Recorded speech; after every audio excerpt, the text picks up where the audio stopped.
Ajaran pertama, perhatikan, sebelum ke mandi janabah, ajaran pertama, Nabi SAW tidak ditemukan di dalam riwayat berhubungan badan atau seksual di siang hari, selalu di malam hari. Ya, bila Rasulullah SAW berhubungan dengan istrinya, itu selalu di malam hari. Jadi kalau bapak ibu ingin mengikuti sunnah, mengikuti Rasulullah, maka usahakan semaksimal mungkin kalau ingin melakukan hubungan, lakukan di malam hari, bukan siang. Oke, baik. Sekalipun tidak ada larangannya, tapi Nabi mengajarkan di malam hari. Teruskan. Kemudian setelah masuk kamar mandi, akan melakukan mandi. Setelah selesai, bukan wudhu ya, masuk kemudian akan mandi. Bagaimana cara mandinya? Dan mandi itu disebut dengan mandi apa? Dalam istilah fikih, mandi setelah berhubungan suami istri itu disebut dengan mandi janabah atau mandi junub. Saya tulis bahasa Arab ya. Mandi janabah atau junub. Bukan janub tapi junub. Kalau janub itu artinya selatan, shimal utara. Kalau junub itu mandi yang dilakukan setelah berhubungan. Perhatikan, janabah atau junub itu terambil dari kata al-janbu, janabah.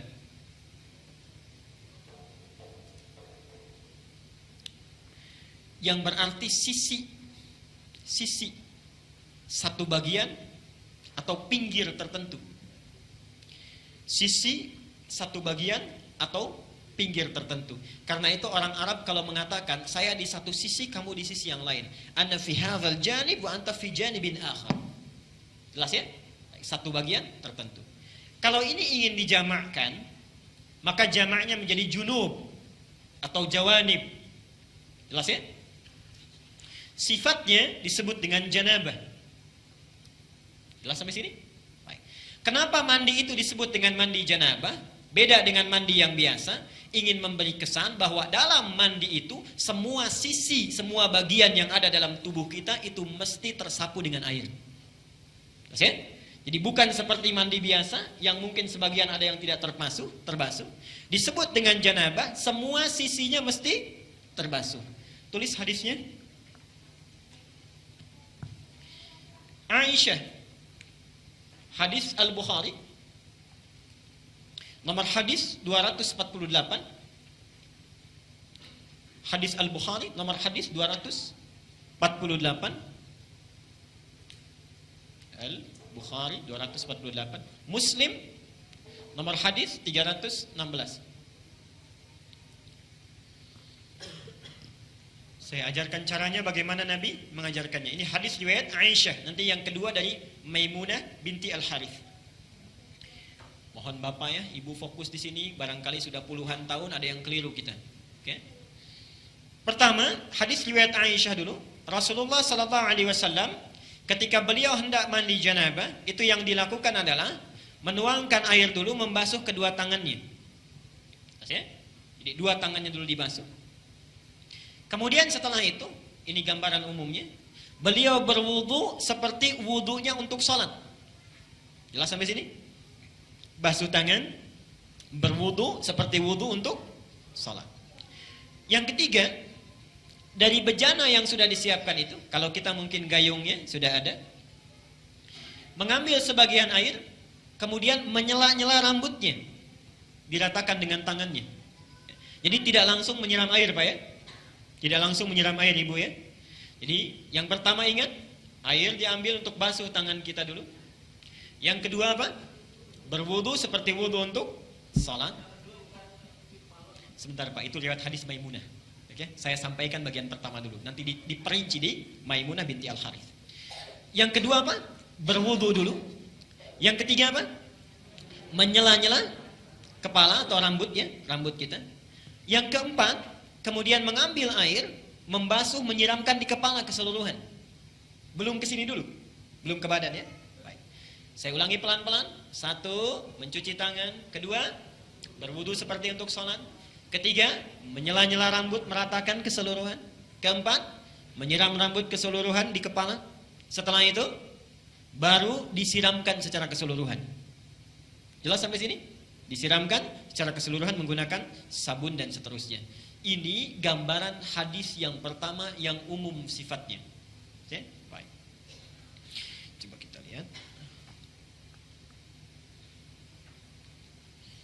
Hapus dulu di sini. Nah, sekarang kita lihat bagian yang kedua. Ini riwayat siapa tadi? Aisyah radhiyallahu anha.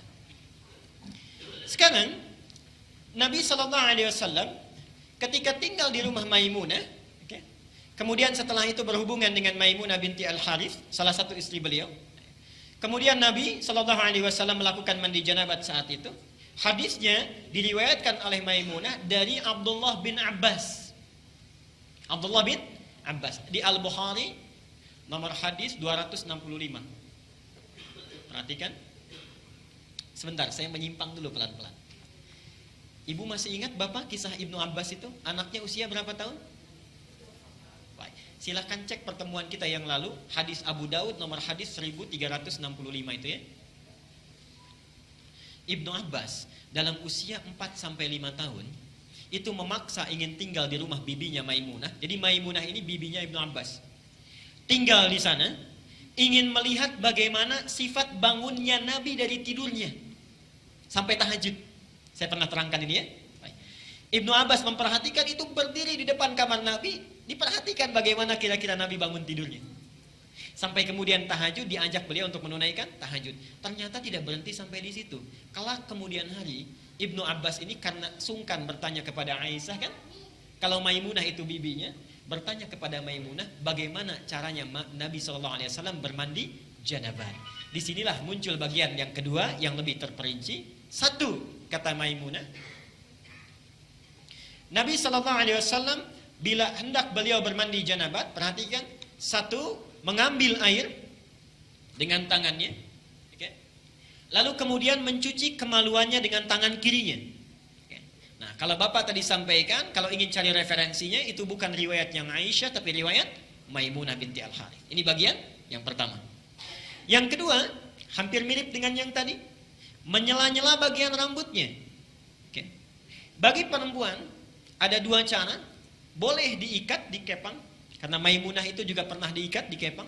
Langsung bertanya pada Rasulullah, ya Rasulullah, apakah saat mandi perlu aku uraikan rambutku? Kata Rasulullah, tidak perlu, cukup kamu guyur semuanya itu, dan bila telah merata sah mandimu. Jelas ya? Baik. Kemudian setelah diratakan, lebih baik kemudian bisa diuraikan. Setelah itu selesai, kemudian diguyur, selesai sampai sini, baru kemudian berwudu seperti wudu layaknya sholat. Tapi kaki belum dibasuh. Kaki belum dibasuh. Saya ulangi, ambil air, basuh kemaluan dengan tangan apa? Kiri. Setelah itu menyela-nyela kepala. Setelah itu ambil air, kan? Basuh, baik siram, berwudu seperti layaknya wudu, akan sholat, tapi kaki kita belum dibasuh. Jadi cuma sampai telinga ya. Baik. Setelah itu siramkan secara keseluruhan. Terakhir setelah selesai baru cuci kaki. Jelas sampai sini? Nah, ini bisa ditemukan di Al-Bukhari nomor hadis 265. Nah, dari sinilah kemudian ulama menggabungkan kedua hadis ini, dibuatlah susunan yang lebih lengkap. Pas ya? Baik, jadi dari yang pertama kalau kita gabungkan dua hadis ini, pertama mengambil air, cuci tangan dulu, riwayat Aisyahnya. Setelah tangan dicuci kemudian mencuci kemaluan. Setelah itu selesai, ada yang terlewat tadi. Kalau di zaman Nabi, setelah mencuci kemaluan, dibasuh dengan air, lalu Nabi menepuk-tepukan ke tanah atau ke tembok. Ya. Itu maksudnya menghilangkan barangkali sebagian kuman-kuman yang masih menempel. Sifat tanah kan bisa menghilangkan, karena dulu belum ada sabun seperti sekarang. Kalau Bapak ingin ikut, Ibu ingin ikut sunnah Nabi, ikuti dengan cara yang cerdas. Jangan setelah dibasuh, tempel-tempelkan ke tembok begini. Cukup pakai sabun, dicuci dengan sabun. Saya ulangi dari awal. Tangan dibasuh dulu, basuh kemaluan, kemudian cuci dengan sabun. Setelah itu sela-sela kan? Baik ya, sela-sela, basuh kepala keseluruhan, berwudu seperti layaknya untuk sholat sampai kakinya. Satukan, sampai kakinya. Baru setelah itu dibasuh secara keseluruhan, mandi dengan rapi. Kalau sudah dilakukan, tidak perlu wudu lagi. Ya, tidak perlu wudu lagi. Ada sahabat bertanya, ya Rasulullah, apakah saya perlu setelah mandi janabat itu berwudu kembali? Kata Nabi, harus seperti mandi apa lagi untuk membersihkan? Bahasanya metafor, harus seperti mandi apa lagi? Artinya setelah mandi tidak perlu wudu lagi. Jelas sampai sini? Baik.